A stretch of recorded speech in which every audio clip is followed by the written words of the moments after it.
Chapter 2, Language. Computing, Explorations in Language, Logic, and Machines. Group 2 Presentation. Content of the video presentation. Number 1 Language. Number 2 Surface forms and meanings. Number 3 Language construction. Number 4 Recursive transitional networks. Number 5 Replacement grammars. And number 6 Summary. What is language? Language. The most powerful tool we have for communication is language. This is true whether we are considering communication between two humans, between a human programmer and a computer, or between a network of computers. In computing, we use language to describe procedures and use machines to turn descriptions of procedures into executing processes. This chapter is about what language is, how language works, and ways to define languages. Surface forms and meanings.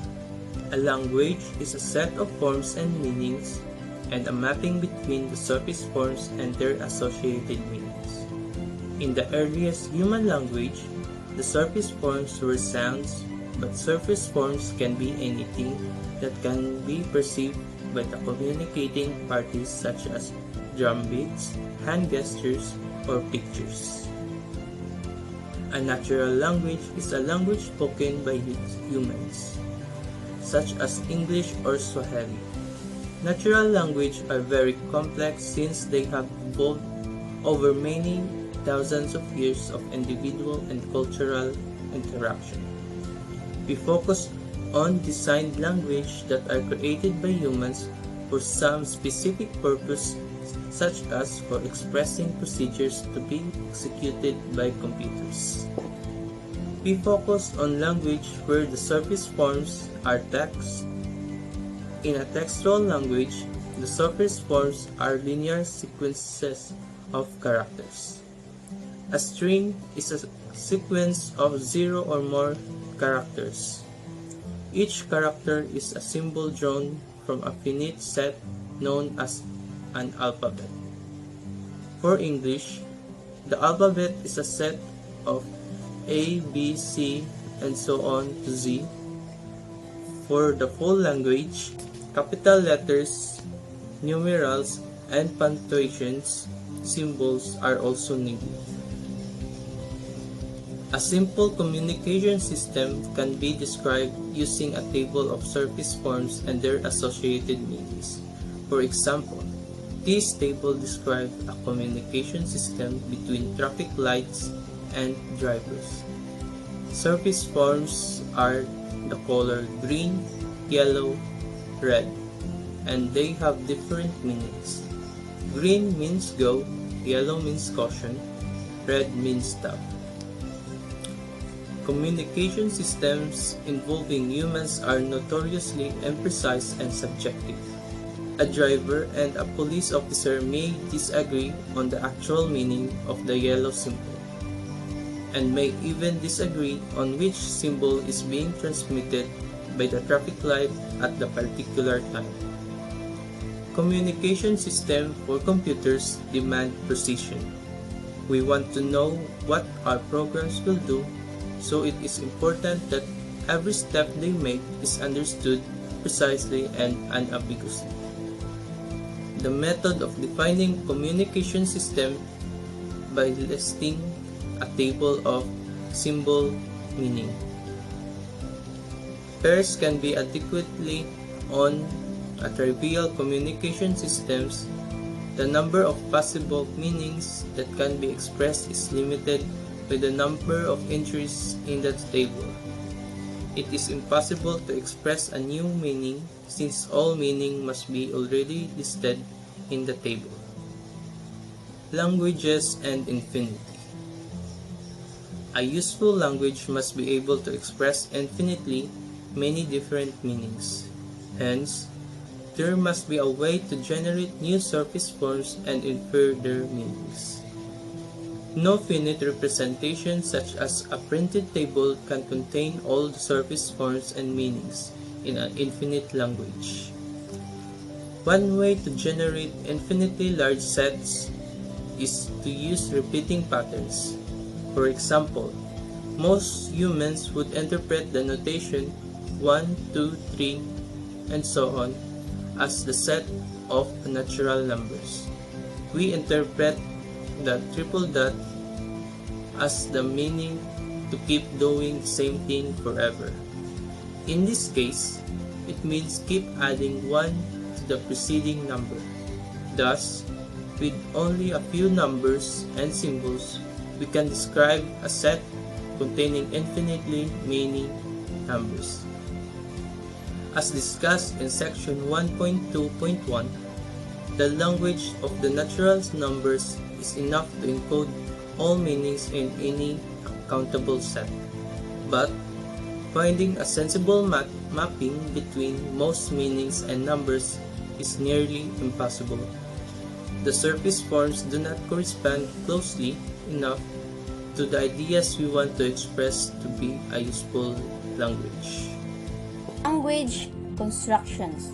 To define more expressive infinite languages, we need a richer system for constructing new surface forms and associated meanings. On the other hand, we need ways to describe languages that allow us to define an infinitely large set of surface of forms and meanings with a compact notation. The approach we use to define a language is by defining a set of rules that produce exactly the set of surface forms and the language. A language is composed of two components. Primitives is known as the smallest meaningful units. In natural languages, there are known as morphemes. It cannot be broken into smaller parts whose meaning can be combined to produce the meaning of the unit. The means of combinations are rules for building words from primitives and for building phrases and sentences from words. Since we have a rules for producing new words, not all words are primitives. For example, we can create a new word by adding an anti in front of the existing word. The meaning of the new word can be referred as against the meaning of the original word. For example, the verb freeze means to pass from a liquid state of the solid state. An anti-freeze is a substance designed to prevent freezing. English speakers who know the meaning of the freeze and anti could roughly guess the meaning of anti-freeze, even if they have never heard the word before. Primitives are the smallest unit of meaning, not based on the surface forms. Both anti and freeze are primitive. They cannot be broken into smaller parts with meaning. We can break anti 2 syllables or 4 letters, but those subcomponents do not have meaning that could combine to produce the meaning of the primitive. Means of abstractions. In addition to primitives and means of combinations, powerful language have an additional type of components that enable economic communications, means of abstractions. Means of abstractions allow us to give a simple name of complex entity. In English, the means of abstractions are pronouns like she, it, and they. The meaning of pronoun depends on context in which is it used. It abstracts a complex meaning with a simple word. For example, the it in the previous sentence abstracts the meaning of pronoun, but the it in the sentence before the one abstracts are pronoun. In natural languages, there are limited number of means of abstractions. In particular, has a very limited set of pronouns for abstracting people. It has she or he for abstracting a female or a male person, respectively, but no gender-neutral pronouns for abstracting a person of either sex. The interpretation of what pronouns abstract in natural languages is often confusing. For example, it is unclear that the "et" in the sentence refers to languages for programming. Computers need means of instructions that are both powerful and ambiguous. Hello everyone, this is Bryand with our Valmoria. I'm going to discuss about our fourth topic, which is the recursive transition networks. This section describes a more powerful technique for defining languages. We focus on languages where the surface forms can easily be written down as linear sequences of characters. The surface forms of a textual language are a set of strings. To define a language, we need to define a system that produces all strings in the language and no other strings. The problem of associating meanings with those strings is more difficult. We will consider it in our later chapters. Guys, from its title, Recursive Transition Networks. So what it is? So, Recursive Transition Network, or RNT, is defined by a graph of nodes and edges. An edges network. The edges are labeled with output symbols. These are the primitives in the language. The nodes and edge structure provides the means of combination. One of the nodes is designated the start node. One or more of the nodes may be designated as final nodes. A string is in the language if there exists a path from the start node to a final node in the graph, where the output symbols along the path edge produce the strings. The figure below shows a simple RNT with 3 nodes and 4 edges that can produce 4 different sentences. Starting at the node marked noun, there are 2 possible edges to follow. Each edge outputs a different symbol and leads to the node marked verb. From that node, there are 2 output edges, each leading to the final node marked S.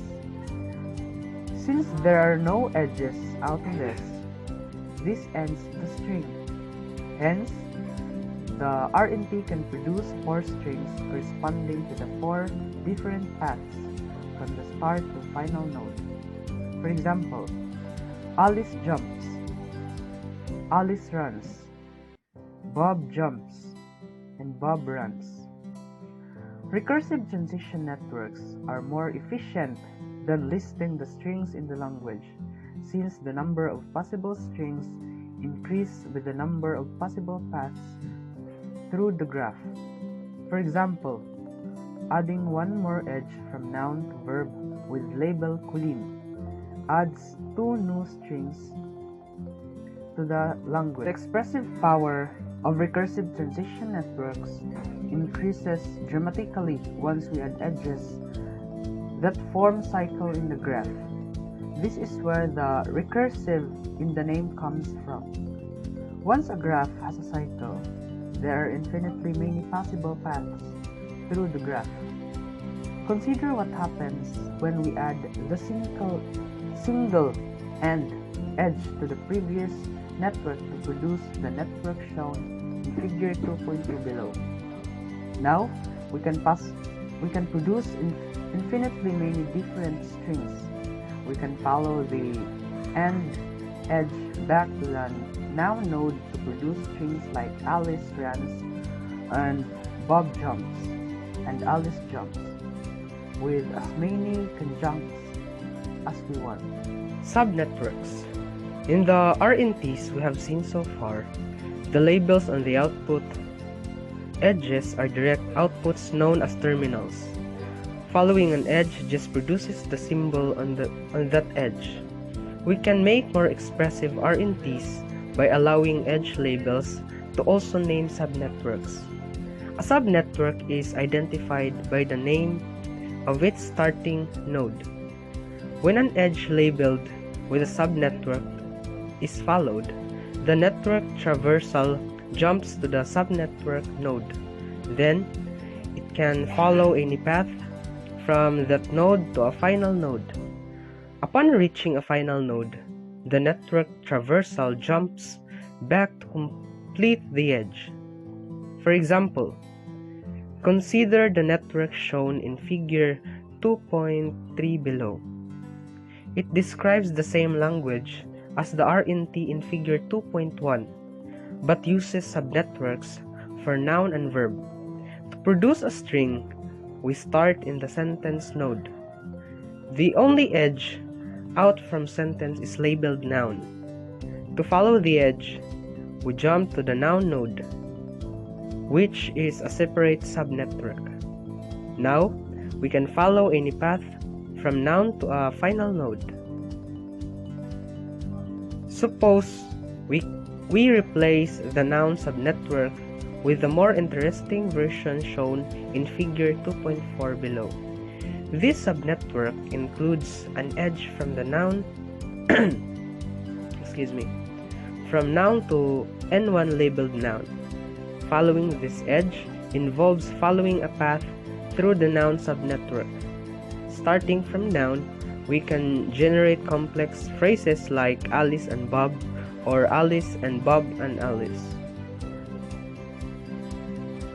To keep track of paths through RNTs without subnetworks, a single marker suffices.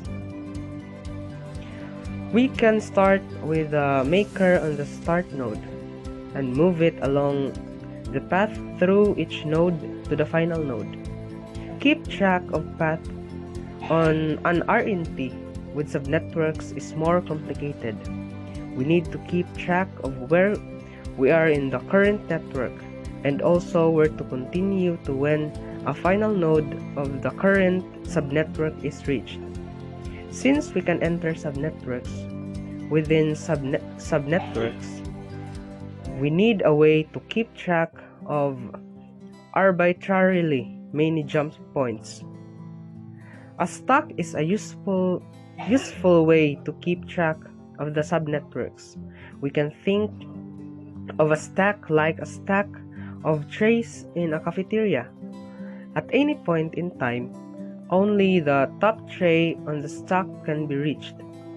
We can pop the top tray of the stack, after which the next tray is now on top. We can push a new tray on top of the stack, which makes the old top of the stack now one below the top. We use a stack of nodes to keep track of the subnetworks as they are entered. The top of the stack represents the next node to process. At each step, we pop the node off the stack and follow a transition from that node. Using a stack, we can derive the path through an RNT using this procedure. Okay guys, I'm gonna read the procedure. Number 1. Initially push the starting node on the stack. Number 2. If the stack is empty, stop. Otherwise, pop a node N of the stack. Number 3. If the pop node N is a final node, return to step 2. Number 4. Select an edge from the RNT that starts from node N. Use D to denote the destination of that edge, and S to denote the output symbol on the edge. Number 5. Push D on the stack. Number 6. If S is a subnetwork, push the node S on the stack. Otherwise, output S, which is a terminal. Okay, and final, number 7, go back to step 2. Consider generating the string Alice runs using the RNT in figure 2.3. We start following step 1 by pushing sentence on the stack. In step 2, we pop the stack so the current node N is sentence. Since sentence is not a final node, we do nothing for step 3. In step 4, we follow an edge starting from sentence. There's only one edge to choose and it leads to the node labeled S1. In step 5, we push S1 on the stock. The edge we followed is labeled with the node noun, so we push noun on the stock. The stock now contains two items, noun S1. Since noun is on top, this means we will first traverse the noun subnetwork and then continue from S1. As directed by step 7, we go back to step 2 and continue by popping the top node noun of the stock. It is not a final node, so we continue to step 4 and select the edge labeled Alice from noun to end noun. We push end noun on the stock, which now contains end noun S1. The label on the edge is the terminal Alice, so we output Alice following step 6. We continue in the same manner, following the steps in the procedure as we keep track of a path through the network. The full processing steps are shown in figure 2.5.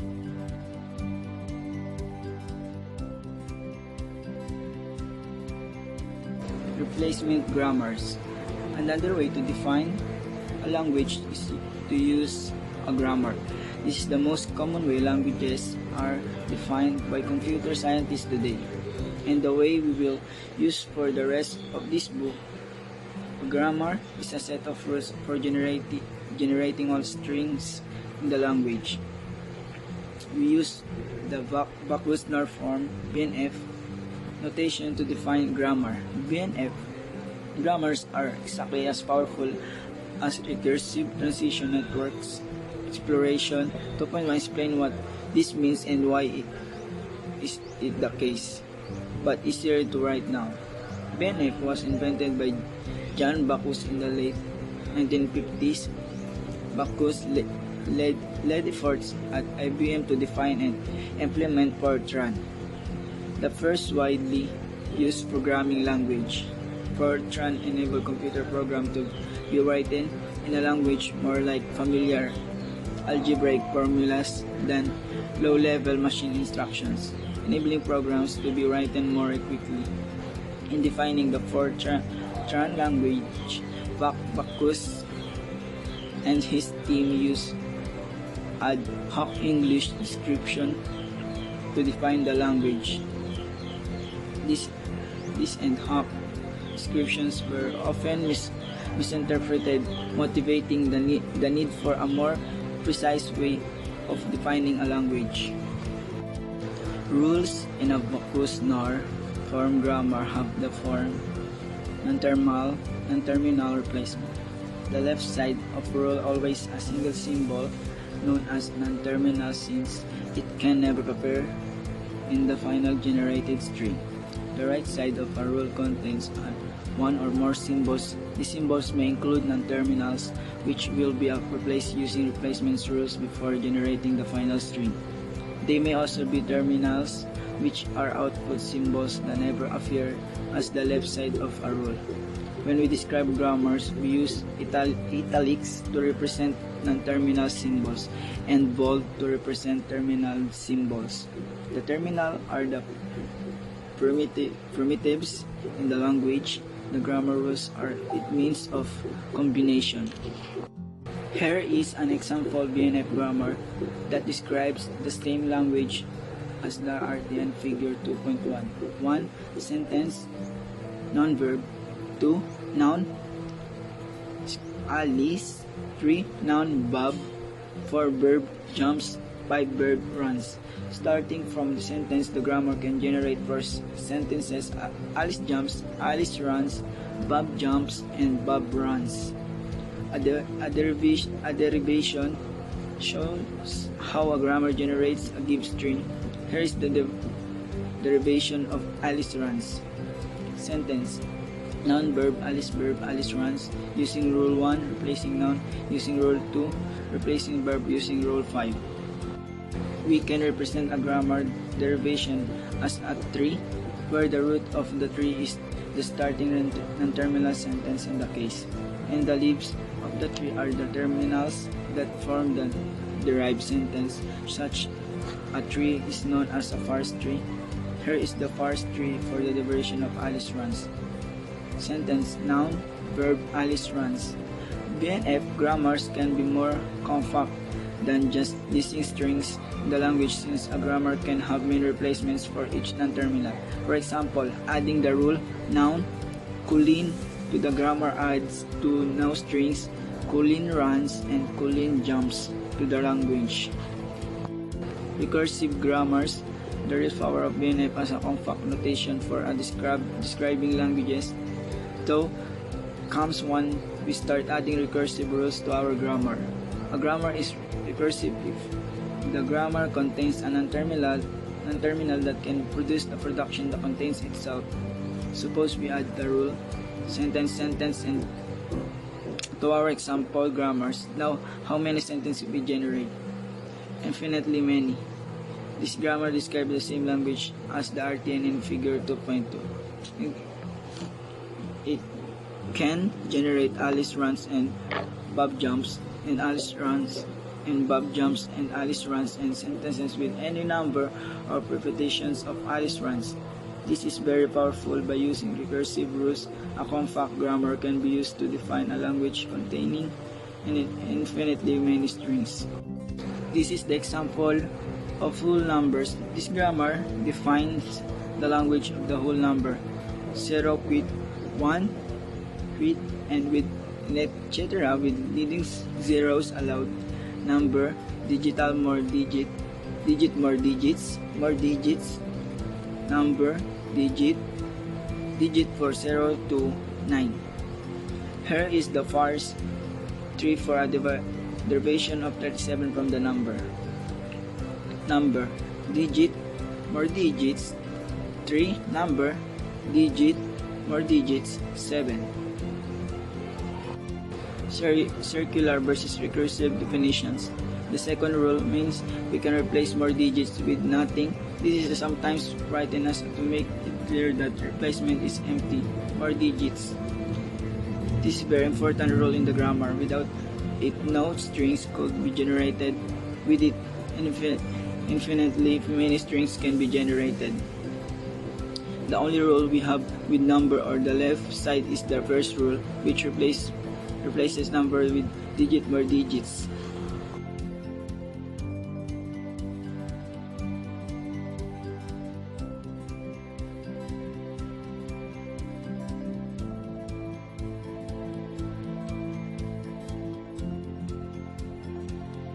Exploration 2.1 Power of Language Systems. Section 2.4 claim the recursive transition networks and BNF grammars are equal powerful. What does it mean to say two systems are equal powerful? A language description mechanism is used to define a set string comprising a language. Hence, the power of language description mechanism is determined by the set of language it can define. One approach, the measure of the power of language description mechanism will be to count the number of languages that it can define. Even the simplest mechanisms can define infinitely many languages. However, so just counting the number of languages does not distinguish between the different language description mechanisms. Both RTNS and VNFS can describe infinitely many different languages. We can always add a new edge to an RTN to increase the number of strings in the languages, or add a new replacement rules to a BNF that replaces a non-terminal with a new terminal symbol. Instead, we need to consider the set of languages that each mechanism can define. A system is more powerful than another system. Be it we can use A to define every language that can be defined by B, and there is some languages L that can be defined using A that cannot be defined using B. These matches are intuitive interpretation of more powerful. A is more powerful than B if can do everything B can do and more. The diagrams in figure 2.6 show three possible scenarios. In the leftmost picture, the set of languages that can be defined by B, proper subset of set language can be defined by A, hence A is more powerful than B. In the center feature, the sets are equal. This means every language that can be defined by A can also defined by B, and every language that can be defined by B also defined by A, and the system are equal powerful. In the rightmost picture, there are some elements of A that are not elements of B, but there are also some elements of B that are not elements of A. This means we cannot say either on one is more powerful. A can do some things B cannot do, and B can do some things and A cannot do. For the first part, we proved that there are no language that can be defined by a BNF that cannot be defined by an RTN. Equivalently, every language that can be defined by a BNF grammar has a corresponding RTN. Since there are infinitely many languages that can be defined by BNF grammars, we obviously cannot prove this by enumerating each language and showing the corresponding RTN. Instead, we use a proof technique commonly used in computer science, proof by construction. We show that given any BNF grammar, it is possible to construct a corresponding RTN by providing an algorithms that takes as input a BNF grammar and produce as output an RTN that defines the same language as on the input BNF grammar. Our strategy is to construct a subnetwork corresponding to each non-terminal. For each rule where the non-terminal is on the left side, the right-hand side convert a file through the nodes subnetwork.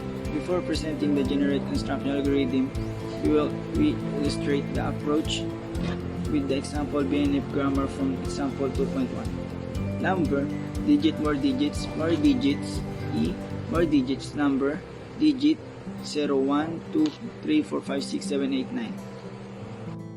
The grammar has three non-terminals, and this is number, digit, and more digits. For each non-terminal, we construct a subnetwork by first creating two nodes corresponding to the start and end of the subnetwork for the non-terminal. We make start number to start node for the RTN since number is the starting non-terminal for the grammar. Next, we need to add edge to the RTN corresponding to the production rules in the grammar. The first rule indicates the number can be replaced by digits more digits. To make the corresponding RTN, we need to introduce an intermediate node since each RTN edge can only contain one label. We need to traverse two edges with labels start digits and start more digits between the start number and end number nodes. The resulting partial RTN is shown in figure 2.7. This is the example start number, X, and end number. For the more digits non-terminal, there are two productions. The first means more digits can be replaced with nothing. Start more digits, number, and more digits. Finally, we convert the 10-digit productions. For each rule, we add an edge between start digit and end digit labeled with the digit terminal as shown in figure 2.9. Start digit and end digit. This example illustrates that it is possible to convert a particular grammar to an RTN. For a generate proof, %generate algorithm can be used to do the same conversion for any BNF. 1. For each non-terminal X in the grammar, construct two nodes, start X and end X, where end X is final node. Make the node start as the start node of the RTN, where S the start non-terminal of the grammar. For each rule, in the grammar and add corresponding path through the RTN. All BNF rules have the form X replacement where X is an interminal in the grammar and replacement is a sequence of 0 or more terminals and non-terminals R0, R0, R1, etc. Rn. A. If the replacement is empty, make start X a final node. B. If the replacement has just one element, R0 add an edge from start X to end X with the edge label R0. C. Otherwise, 1. Add an edge from start X to a new node labeled XI0 where I identifies the grammar rule with edge label R0. 2. For each remaining elements Rj and the replacement add an edge from Xi with J/1 to a new node labeled Xi point J with the edge label Rj point. For example, for element R1, a new node X1 is added and an edge from Xi0 to Xi1 with edge label R1. 3. Add an edge from X1 n/1 to end X with edge label Rn. Following the procedure, we can convert any BNF grammar into RTN to define same languages. Hence, we have provide RTNs are powerful BNF grammars. To complete the proof of the BNF grammars, RTNs are equal powerful way of defining languages. We also need to show that a BNF can define by every language that can be defined using an RTN. Summary. Languages define a set of surface forms and associated meanings. Since useful language must be able to express infinitely many things, we need tools for defining infinite sets of surface forms using compact and precise notations. The tool we will use for the remainder of this book is the BNF replacement grammar, which precisely defines a language using replacement rules. This system can describe infinite languages with small representations because of the power of recursive rules. In the next chapter, we introduce the scheme programming language that we will use to describe procedures.